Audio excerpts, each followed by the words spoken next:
Então, dentro desse contexto, amados, dentro dessa revelação que nós estamos lutando nas regiões celestiais, nós, Igreja de Jesus Cristo, aqueles que são lavados, remidos, justificados pelo sangue de Jesus, comprados pelo sangue de Jesus, comprados por alto preço, nós é que temos esse poder e essa autoridade para operar a vontade de Deus aqui na terra.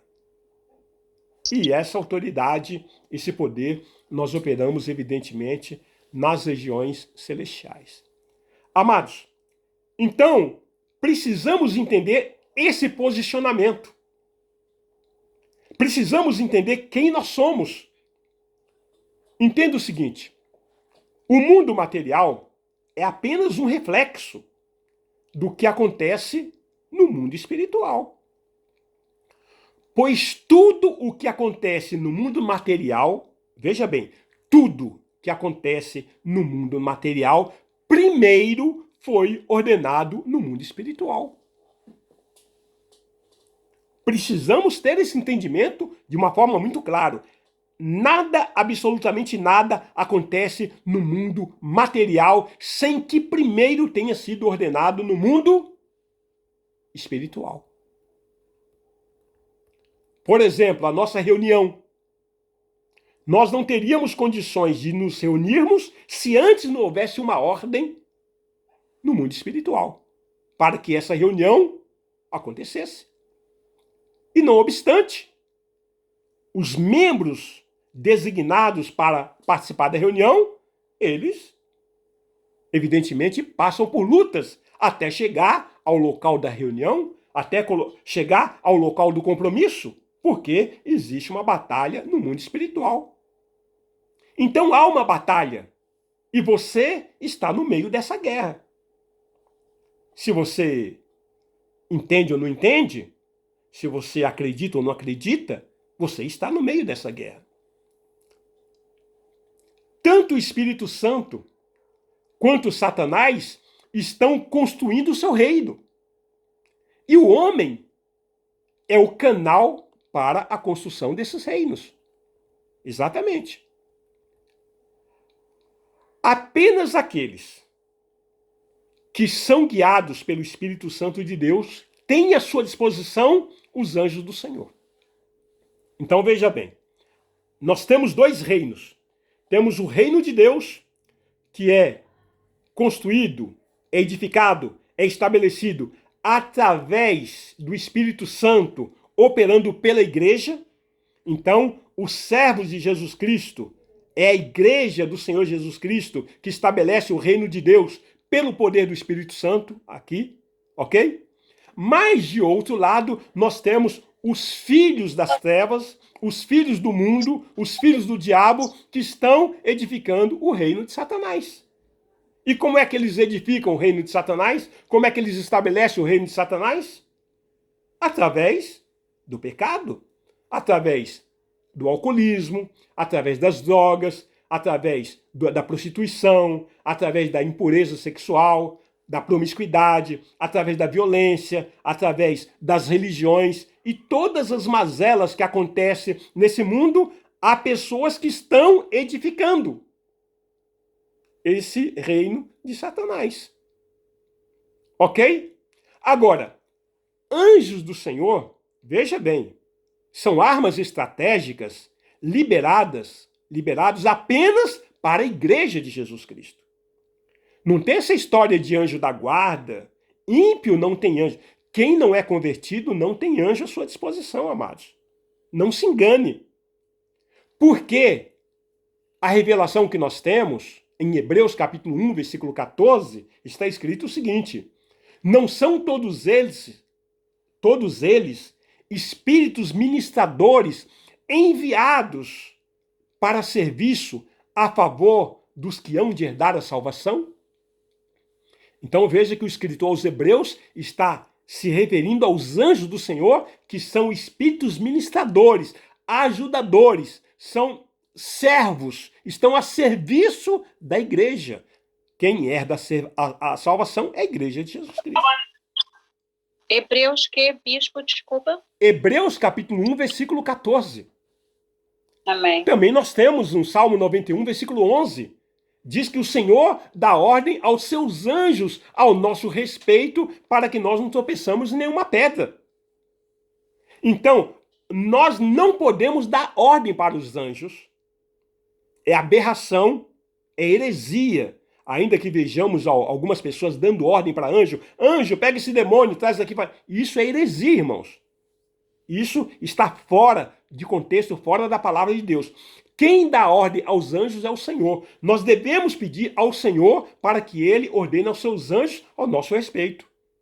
Nós não podemos dar ordem a anjo. Amém?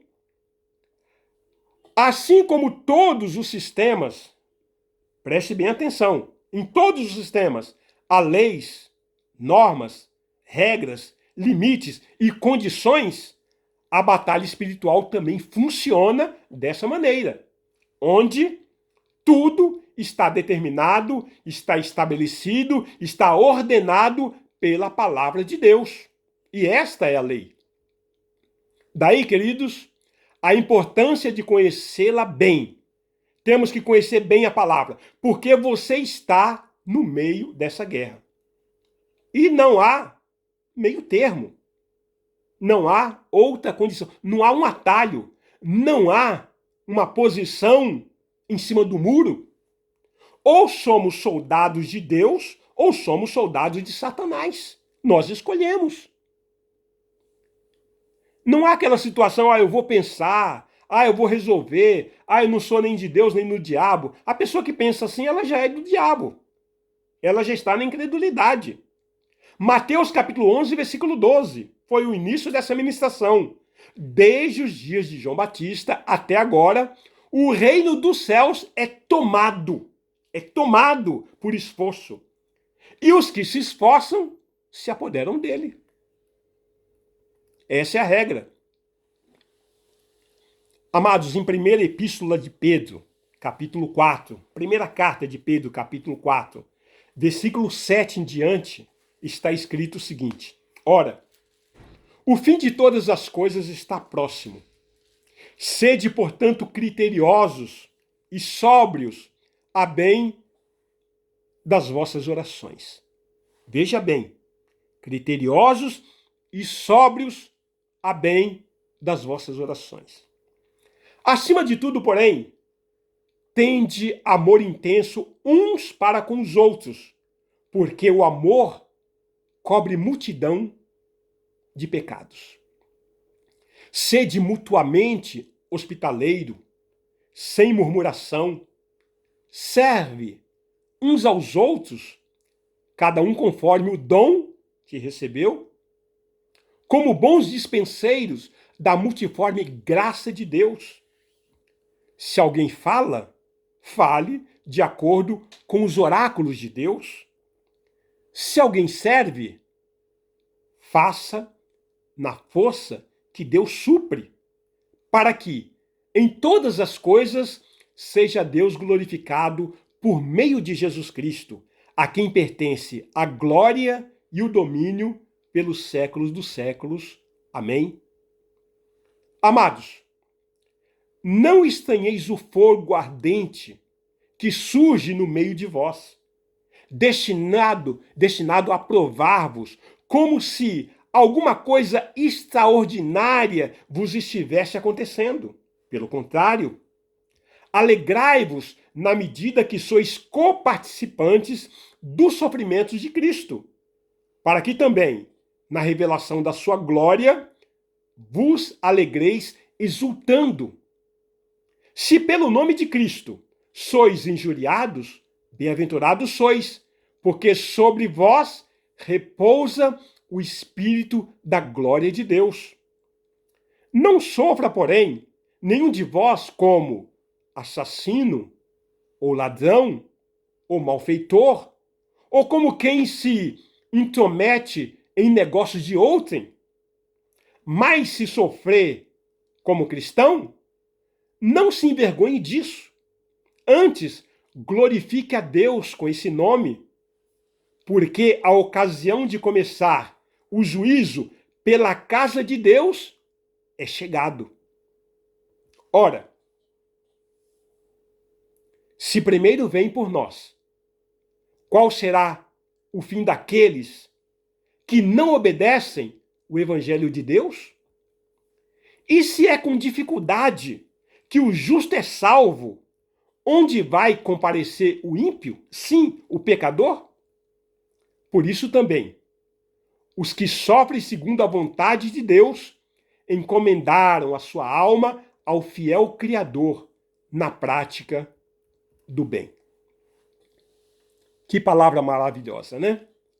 Nos exortando, nos animando e, por que não dizer, nos trazendo esperança que o nosso sofrimento aqui tem recompensa. E não devemos estranhar o fogo que vem sobre a nossa vida. Esse fogo, evidentemente, é o sofrimento pela causa de Cristo.